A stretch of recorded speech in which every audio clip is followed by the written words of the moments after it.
ఇప్పుడు ఎలాగైనా చెప్పేయాలి. పూర్ణ గారు అసలు చాలాసేపటి నుంచి ఒక విషయం చెప్దాం అనుకుంటున్నానండి. చెప్పండి.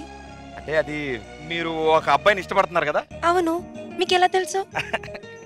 అసలు మన ఇద్దరం కలిసినప్పటి నుంచి నాకు విషయం తెలిసిపోయిందండి. మరి తెలిసే పేరు చెప్పొచ్చు కదా. ఆ పేరు నా నోటితో నేను చెప్పడం కంటే మీ నోటితో వెళ్ళాలని కోరుకుంటున్నానండి. అది అది ఆదిగడా చిచి చెప్పొచ్చా? మంచి ముహూర్తం ఇప్పుడే చెప్పండి. జేసీ గారు ఇప్పుడే చెప్పమన్నారు. అభి మాస్టర్. ఏంటి అంత ఎమోషన్ అయిపోయారు మీరు? వెంకీ వెంకీ వెంకీ వెంకీ